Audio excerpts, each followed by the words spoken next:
This is real, right? I'm sitting here right now reviewing Eternal Atake. This is actually real. This isn't a fluke. This isn't some sort of joke. I'm actually here. It's March the 10th as I'm recording this. Well, guess it's finally time. Hey everybody, Sam is a Critic here, and in today's video I am going to be reviewing and yes, I'm not kidding, the brand new Lil Uzi Vert album. Not making the same mistake again. Eternal Atake. Eternal Atake is the second album released by Lil Uzi Vert, and also the first full-length album by him that I've heard so far. I have heard some other stuff from him, but I haven't heard like a full-length album from him yet. I just really admire his spacey and unique take on the trap rap genre. He's not my absolute favorite in the genre, but he's definitely one that I've been looking out for quite a while. And seeing as this album dropped, I was pretty hyped to hear it considering some of the singles, like Futsal Shuffle 2020. Just the really intoxicating synth melody, the overall catchy vibe of the track. It's just such a good track, and I was kind of excited to get into this album considering that single, even if it didn't even end up being on the album. It's been 3 years since the album was first announced, and with all that time, you'd be expecting something like absolutely incredible, but obviously what we've got right here is bound to disappoint some people. You know, some people might have been, really expecting this to be something game-changing. You know, some people might have wanted, maybe die-lit levels of quality. Eternal Atake is pretty much just a reasonably by-the-numbers trap rap album, which does have a very otherworldly theme, I will admit, which does kind of separate it from some other trap rap albums I've heard in the genre before. While I do think it's a little bit inconsistent with the theme, I find it pretty cool how it keeps you engaged with the theme by adding skits at the end of certain tracks, but if I had to criticize one thing about the skits, they need better acting.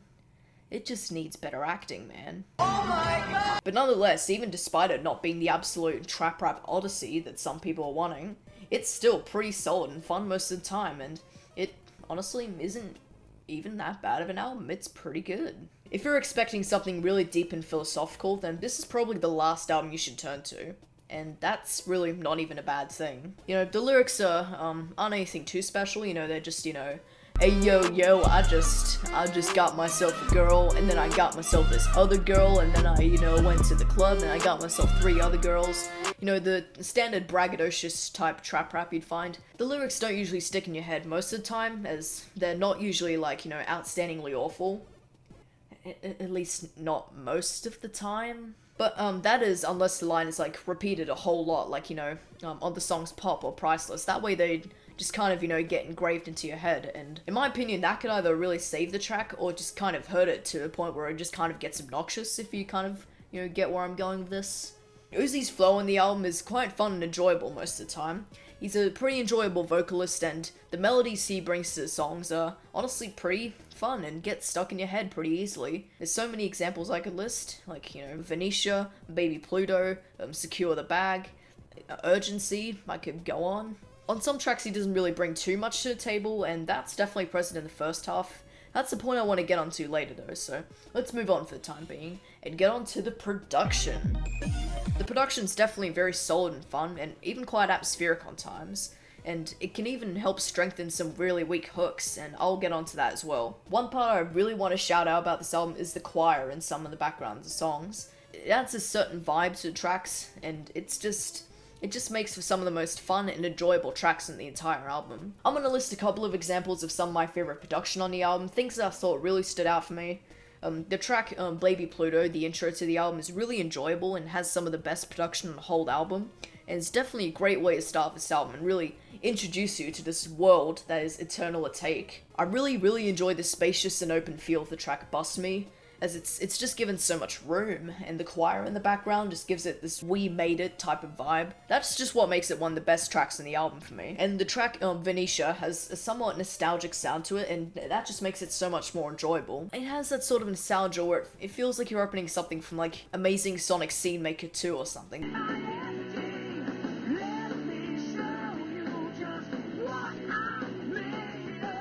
That's the first thing that comes to mind when I think of that track, but it just has that vibe, So one thing I did want to discuss about this album was sort of the first half and second half of the album, because I think in the first half, that's kind of where my main problem with the album comes in. It's kind of the thing that sort of holds me back from really loving the album. Everything from the track Silly Watch to Homecoming just feels a bit undercooked in terms of the production. The production just feels really weak, especially considering the rest of the album, and the strange detour from the atmospheric sound just feels really awkward.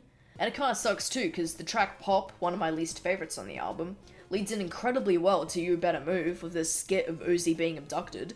It's pretty cool, to be honest, the way it transitions straight into it.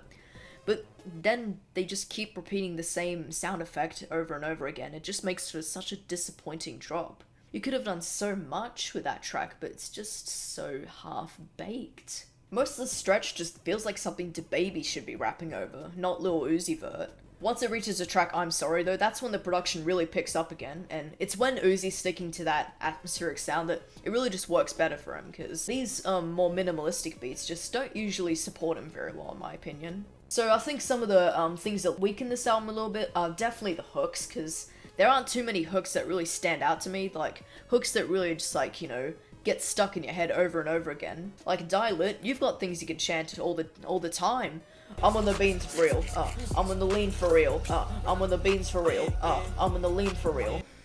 But some of these hooks, like on the track I'm Sorry, just have such a weak hook, you know, something that you can't really, like, you know, get stuck in your head. Like, luckily the best hooks do definitely stick with you on tracks like Venetia. I'm just gonna keep saying that because that's one of my favorite tracks on the album, you know? So when the hooks are good, they definitely stick with you, but most of the time it just feels kind of weak, I guess. It's even hard to tell where some of the hooks are at some points, even on some of my favorite tracks like Chrome Heart Tags and Bust Me. Like, where's the hook? There's like 50 hooks on this track. There are quite a few things that really strengthen this album, like near the second half of the album, especially on those two tracks I mentioned before, Chrome Heart Tags and Bust Me, just have this very feel-good vibe to it. When they bring in that choir, it just, I've talked about this point a lot, but it's just something else that really makes the album, something that really just brings these two tracks up to such a level where I think they're some of the best on the album.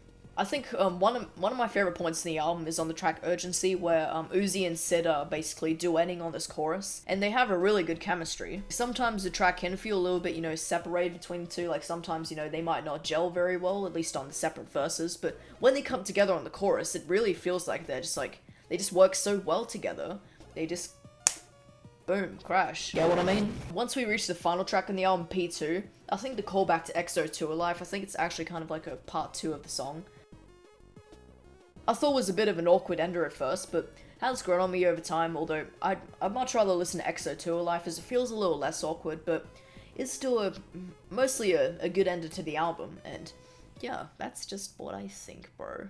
In conclusion, Eternal Atake is a mostly fun, solid, and mostly feel-good trap rap album for the most part. It does have a few rough points. It's a bit of a bumpy ride, you know, from start to finish, but it's definitely present in the first half, because the rest of the album is mostly pretty smooth from there. There's not too many complaints on that side of the album. If you're going in expecting a masterpiece, then don't. Really, what you should expect is just a, you know, fun trap rap album you can throw on, something atmospheric and spacey that you can just, you know, kick back and say, this is the stuff, too, because that's kind of what I get from this album. So, what would I give this album? So, what score would I give this album?